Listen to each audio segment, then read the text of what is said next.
Major Problem is a masterpiece of boss design, and here's why.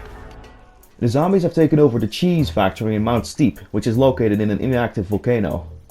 Their plan is to cut the pipes that transport the cheese, have the cheese flow outwards into the inactive volcano, and then set the whole thing to blow, causing a massive cheese explosion that covers the entirety of Neighbourville in a delicious, delectable layer of molten camembert. To explore Mount Steep, you'll sometimes have to cross the aforementioned molten cheese streams, really adding to the sense that something is very, very wrong and you need to fix it. You'll also run into a new enemy type called the Minor Problem, which can shoot cheese and molten cheese puddles at you. The first story quest has you looking for an instructional podcast to learn the harmonica. It's important, trust me. You're about to get a map right to it, but just as you're about to take it, a Minor Problem swoops in and snags it from right under your nose. Looks like these guys are gonna be more than just a minor issue after all.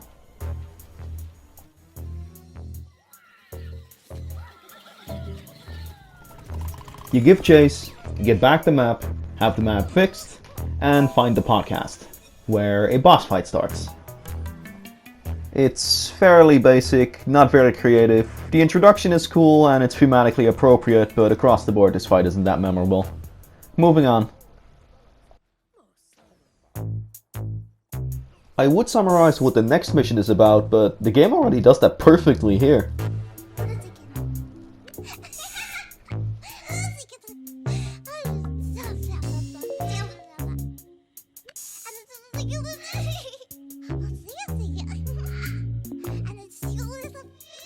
Every section in this mission focuses on one of two mechanics. The first 75% of it focuses on these destructible generators that you have to shoot in order to progress. Once you get to the hat, however, things get a little stressful.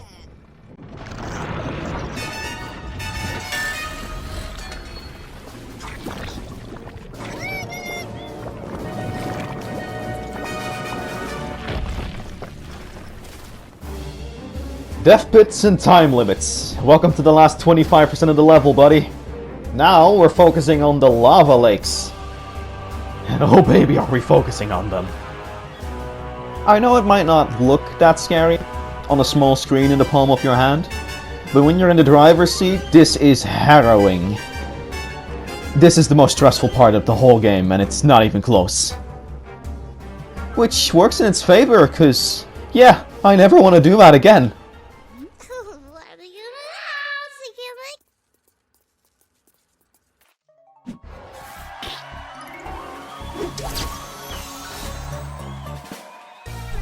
The thing is, I feel like I'm 30 years older walking out of that cave. I actually feel Grizzled in real life now. This game is really immersive. Unlike the other two, the third and final mission of this chapter does not elaborate on a mechanic, but rather the aesthetic of the area.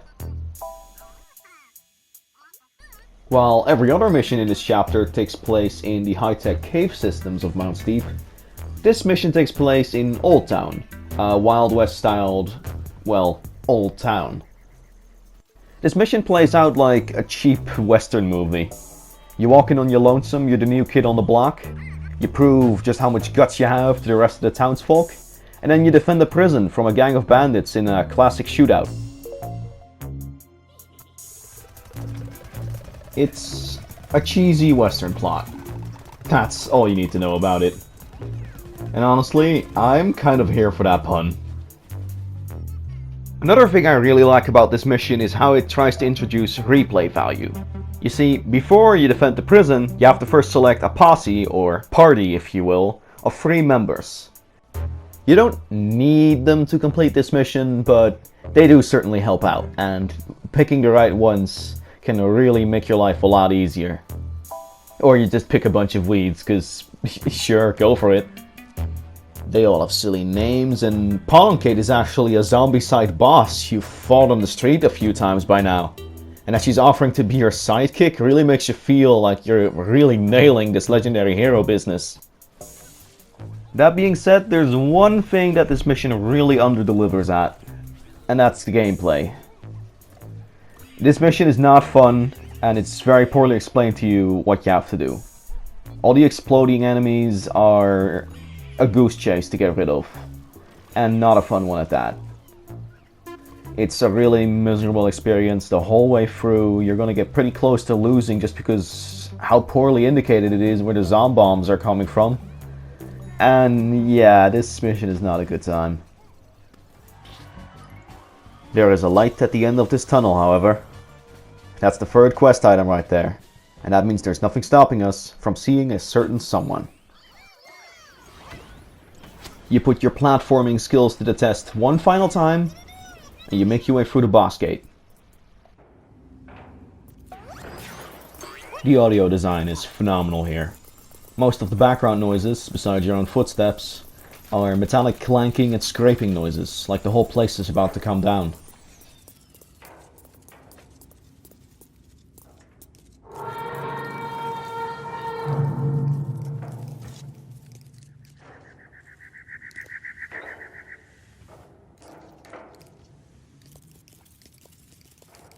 You then make it to a very deep pit. You're gonna have to jump down there, but once you're there, you're not gonna be able to jump back up. The only way forward is down.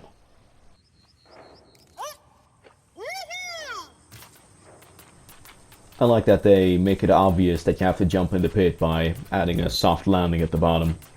It's a lot more creative and a lot cooler than just adding an objective marker there.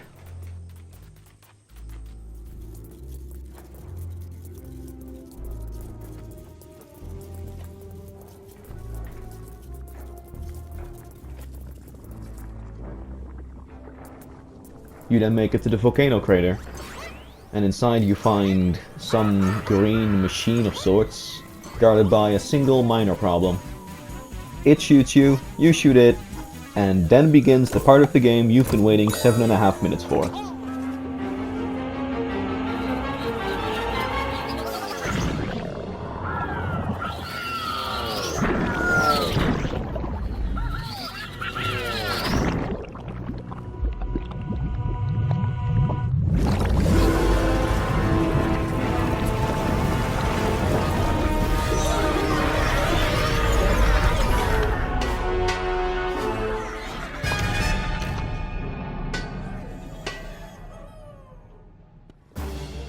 Major Problem starts the fight with only one attack, and his moveset will increase in size as the fight goes on.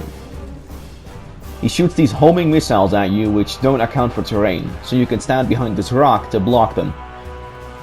All of Major Problem's attacks are designed in such a way that they're definitely imposing enough to force you to dodge them, but aren't so incredibly damaging that they end your run if you're just a second too late.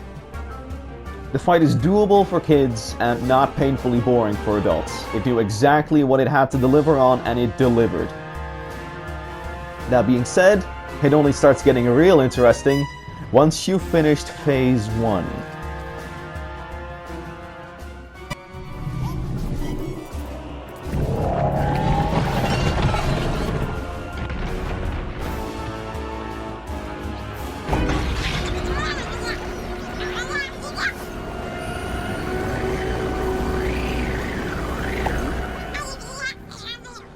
The TV heads they put here are cruel but genius.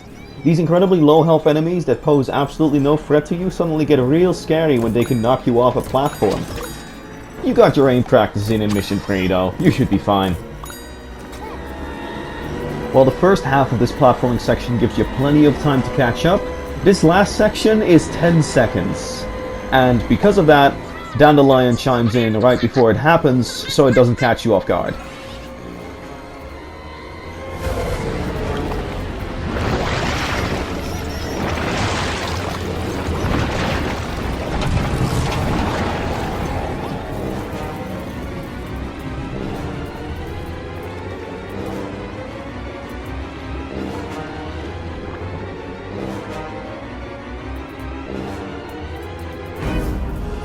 Suddenly, instead of you being on land in front of a lake of lava, you're on an island in the middle of one.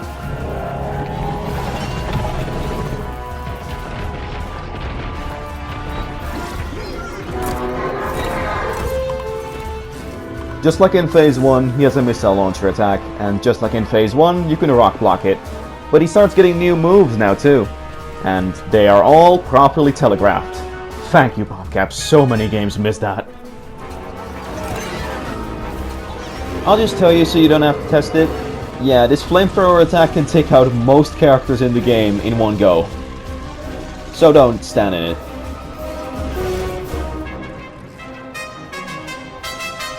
Around halfway through Phase 2, he starts using this attack. He tries to position his drill right below the player, and if he does so successfully, the drill will come out of the ground, knocking the player back. Keep running, keep jumping, and you should do fine.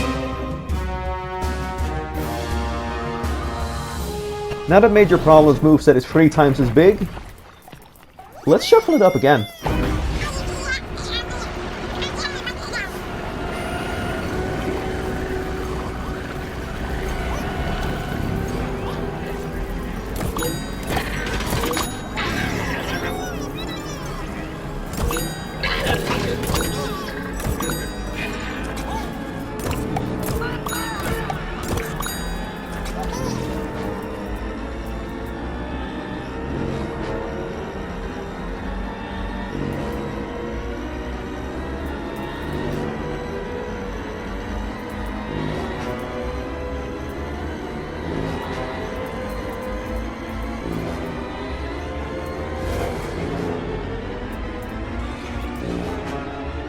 Dandelion doesn't chime in this time. The game knows that you already know what you have to do.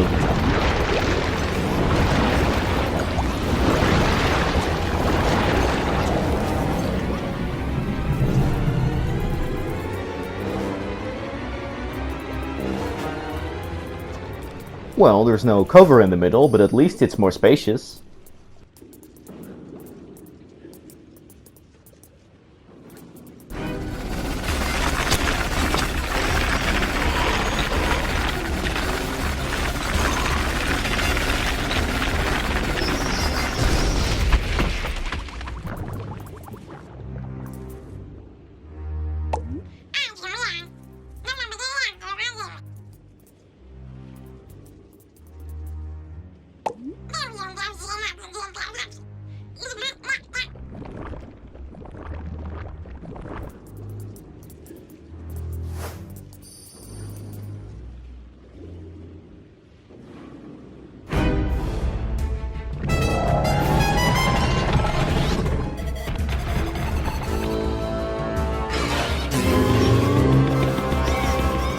Major Problems Phase 3 is unique in that instead of adding more attacks to his moveset, the game decides to have different rules for how you're gonna have to avoid them. Instead of hiding behind a rock, slowly but surely making your way around it, you have to run in circles, taking either the short or the long path of collapsing platforms to avoid different attacks. You take the long route for the missiles, and the short route for the flamethrower. Sounds simple, but it's really fun. And one of the big reasons it's so fun is because the game has perfectly taught you every single mechanic you need to know for this fight without having ever spoiled it. What minor problems do, how to jump from platform to platform under pressure, how to not be terrible at aiming. The game's been teaching you all of this stuff without ever holding your hand or ever giving you a tooltip, just telling you what to do. It doesn't just nail the gameplay though, it also nails the setting. The area is unique, the place looks good, the stakes are high, but the game keeps its silly sense of humor. This is just such a perfect conclusion for World 2.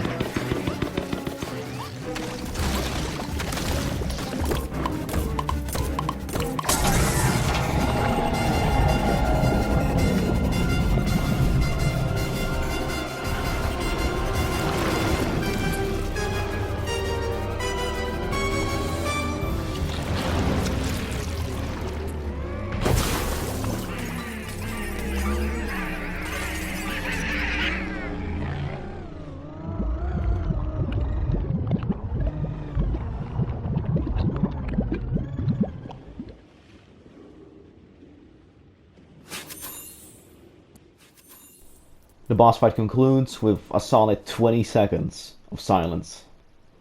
A moment for you to catch your breath. A moment for you to look around at what you've just accomplished, at what was at stake. If you look at where the cheese was gonna go, yeah, those are landmarks from town center. You've been to that place. Instead of just telling you what's at stake, the game actually lets you see it with your own eyes. And once you've taken all of that in,